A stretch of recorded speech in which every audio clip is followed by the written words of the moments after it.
shall I go? What shall I do? Frankly, my dear, I don't give a damn.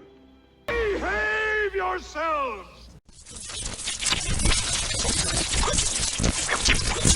Hello, YouTubers out there. This is Jerry Saravia at the movies. So today we're going to talk about one of those 1970s iconoclasts of movie directors, William Friedkin, who passed away at the age of 87 yesterday on August 7th of 2023. And, it is... He has done quite a run of films throughout his career. It wasn't, of course, just in the 1970s.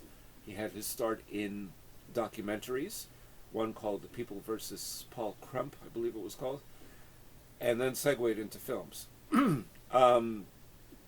So, The French Connection and The Exorcist are two films that, for the 1970s, are justly heralded as one of the great films of that era.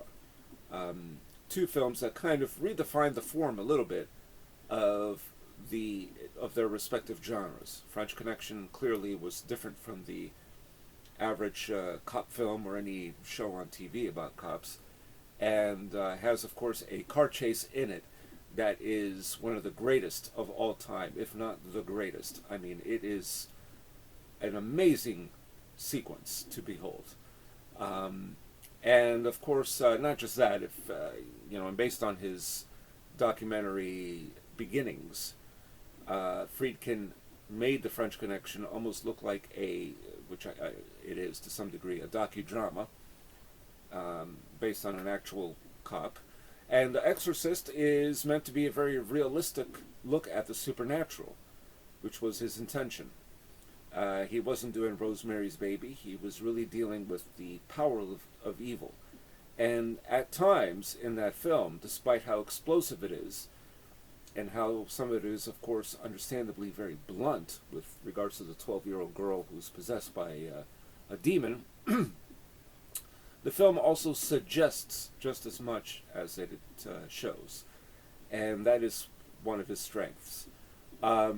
I wouldn't say that he has made a whole lot of great films in his career. He's done some good ones, some that I didn't really care for, but that's not what we're here to talk about. We're here to celebrate a man who clearly was going by his own convictions, and he chose to make films in his own way.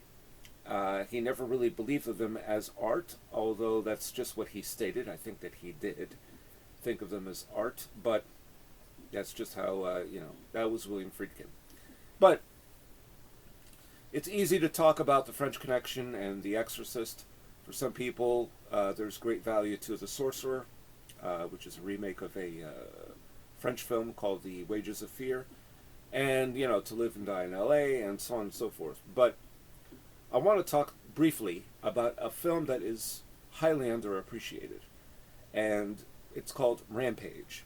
This was a film that he directed back in 1987 for DEG, Dino De Laurentiis company that went belly up back in 1987, which is why that film eventually was picked up for distribution, but almost 5 years later through Paramount Pictures. So it took some time before that film finally got released. Now, apparently, well, long story short, the Rampage is based on a actual serial killer during the 1980s, during the 1970s, known as the Vampire of Sacramento and something of that nature. He mutilated his victims and drank their blood. This guy's name was Richard Chase, and it was just, it's so disturbing I can't even get into it, and I don't want to put off my viewers here with the story about Richard Chase. Leave that to other YouTube videos or blogs to deal with that one, of which there are a few. But anyway, the guy died in 1980. He was eventually imprisoned, declared sane for his crimes. And he apparently had hoarded a bunch of antipsychotics, I believe, or psychotropic meds, and ingested them all and then died in prison. Now, the film Rampage deals with this character, but not by name. They changed names a little bit. So it's Alex MacArthur, who plays Charles Reese, a serial killer. he is no average killer. As I mentioned before, it's no different than what they show in the film to some degree. The guy was actually a lot worse in his crimes than what is shown in the movie. And this guy Charles went into people's homes and mutilated the victims, drank their blood, and in one truly spellbinding scene, which is really extraordinarily done, it's shot in slow motion, and it shows Alex MacArthur. He's just sitting there. He has no clothes on, and he is slathering himself with blood. And I think there's a moment where you see a tiger that kind of just walks by him. It's extraordinary stuff. It shows him as an animal. And the guy's eventually sent to prison, but then he escapes. Then he's caught again.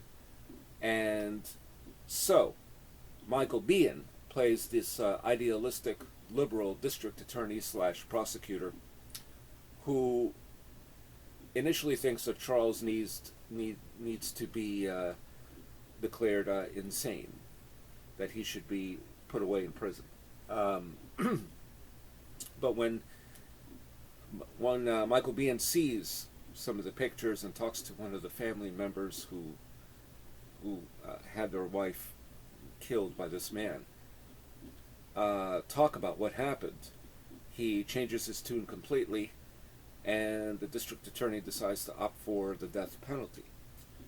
But the doctors and psychiatrists, they decide that this guy Charles is mentally insane, so therefore he's sent to a mental institution, and if he's taking his medication, will be let out within 6 months, which is what the end title of the film reads. Now, apparently there are two different versions of this film, Rampage. There was the original cut, which showed this guy, Alex MacArthur's Charles, dying in prison, not unlike the actual Richard Chase, as we mentioned before, hoarding medication and ingesting it all at once.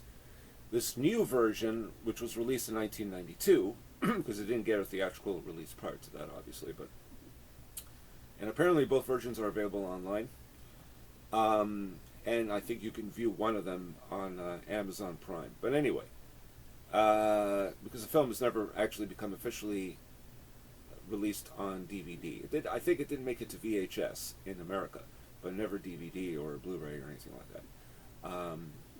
Anyway, so the new ending shows this guy in prison, and he's going to be sent to a mental institution, which was a very scary ending. Actually, that's a better ending in many ways, because it leaves you with this afterthought, like, oh my God, he's going to be out. This is crazy. He's an animal, and so William Friedkin changed his tune a little bit once the film was picked up by Miramax.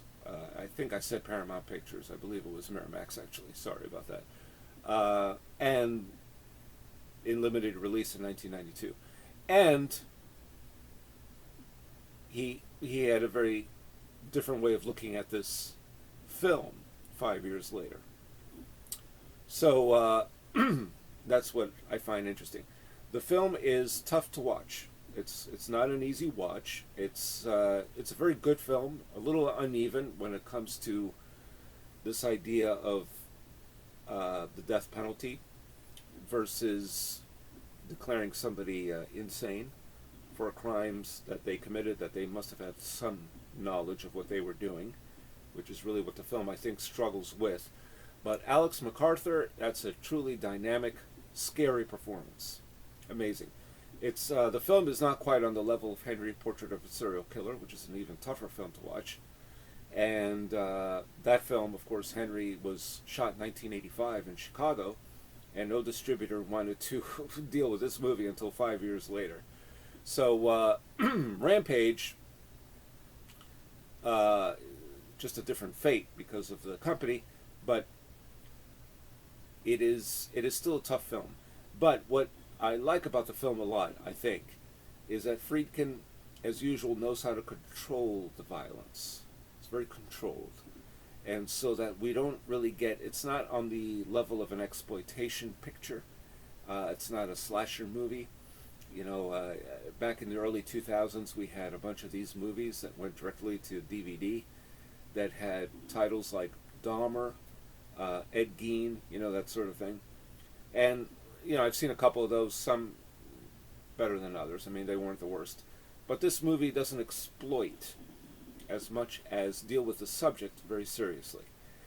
And so, if you think that this film is going to be a bloodbath, it is not actually. You barely see much of anything. Very brief glimpses, nothing much at all.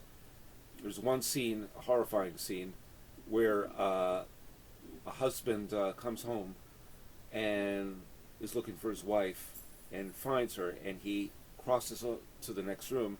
The camera stays on this one empty room, and we hear in the background, "Oh my God, oh my God, oh my!" I mean, it was just so chilling and so emotional that you couldn't help but feel for the guy. And you had to imagine what this guy did to this body, this poor body, this woman. And that, to me, is the secret of the film.